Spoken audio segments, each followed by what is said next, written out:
So, in the parent training course, you talk about the process of rupture and repair. Can you first explain what that means in the context of parenting? And then also, why is it such an important concept for parents to understand?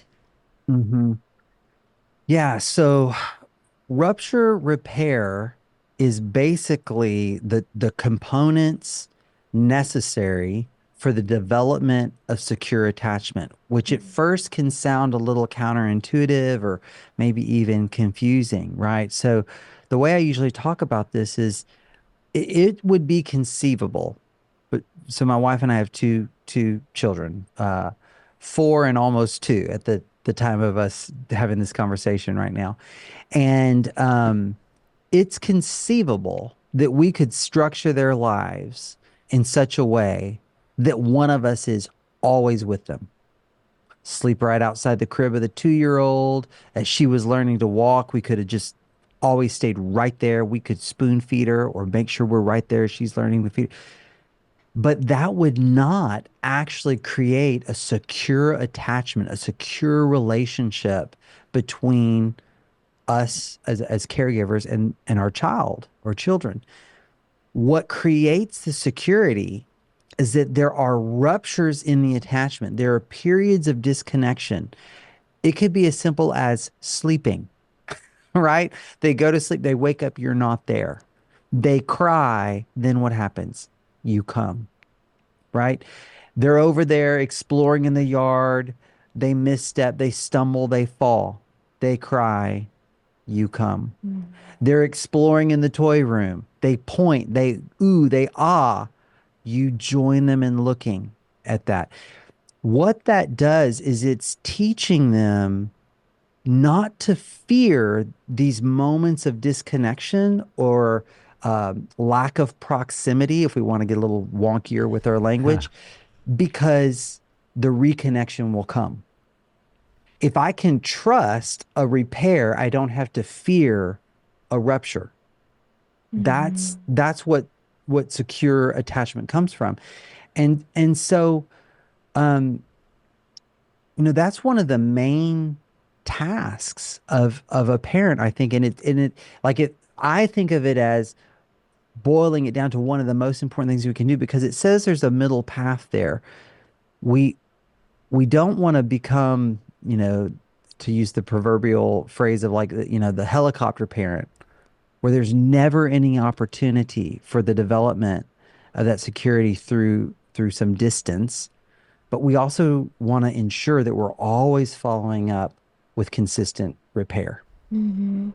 Yeah, I love Yeah. that. I think that, like you said, it's almost counterintuitive a little bit. I was recently at a mom's group, moms with young kids, and we were talking through the different attachment styles and how that develops, and even the way that plays out in their adult relationships. And one of the moms said, "Well, after hearing all those attachment styles, I don't think that my kids have any attachment style."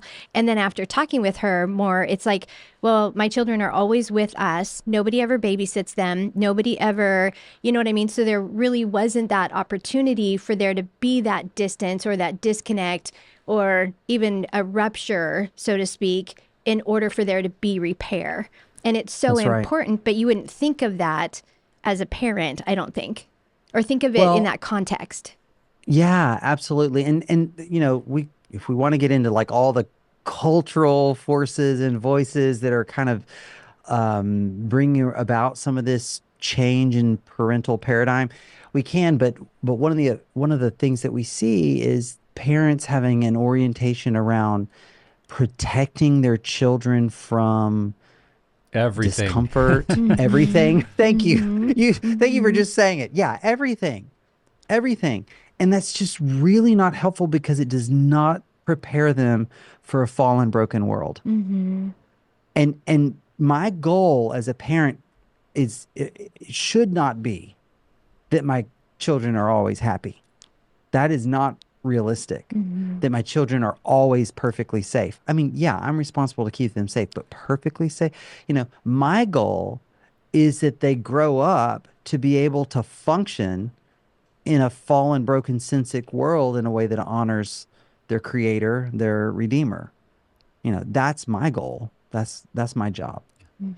What I like about what you're saying, Jake, is it removes, I think, for so many parents, that pressure of feeling like, well, I've got to be the perfect parent, especially in recovery, as we learn about the ways that our own family of origin or trauma stories shaped us, typically in negative ways, towards addiction or addictive behavior. Like, well, I don't want to do that to my kids, so I've got to do everything right. And then we're like, oh my goodness, I'm still a normal person and I lost my temper, or I wasn't there for them, or I didn't have the right response when they were in need. And we can beat ourselves up of, oh no, now I've traumatized them, right? Like they're going to need therapy and all these things I've done to them. And yet that other side of seeing the more important aspect might be, what do I do after that fact? What is Dr. Ted Roberts told me about it is called it the return. Like, what is the return? Catch the return of, how do we re-engage, reconnect, own what we need to own, offer forgiveness, ask for forgiveness, that is in many regards more important. And I'm not saying we should just casually try to inflict pain on our kids. I hope no listener hears that. No. But that we can get so wrapped up in, am I perfectly parenting my kids, that we do, I think, have a greater danger of over-functioning and overly trying to do nothing wrong versus just saying, I can take a deep breath. I'm going to be a real person. And when things go sideways, we're going to walk into it together. And I think that is helpful rather than having that pressure of doing everything right or doing everything the opposite of my parents did. Mm-hmm. That is so huge, because that's important on two levels. One is like the immediate moment of, hey, I did something wrong, because I'm not perfect as a parent, right? I am a fallen human being with a sin nature, and I'm going to lose my temper, and I'm going to run out of patience, and I'm going to make, poor choices, and I'm going to, explode or withdraw or whatever it is with my kid.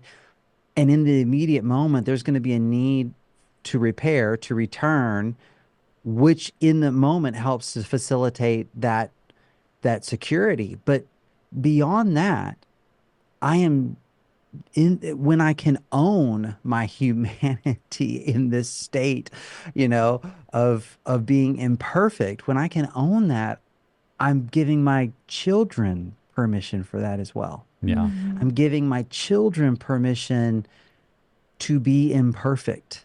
That the reality is we're imperfect. That's different than giving them permission to be disobedient, permission to be disrespectful of other people or us but to be imperfect. And this, just to tie it to addiction and recovery, because I know that's a big part of a lot of Pure Desire listeners, is so many addicts got the message that it wasn't okay to be imperfect. Yep. But the reality is we are imperfect. So if the reality is I'm imperfect, but I believe I have to be perfect, you know what I'm going to do? Lie. I'm going to be dishonest. I'm going to hide parts of myself. And we know where that goes. We know that is one of the most common ways people end up in addiction. So what a gift to give our children, to teach them both explicitly and implicitly with our own example that, hey, we're imperfect and that's okay. Mm-hmm. That is so good.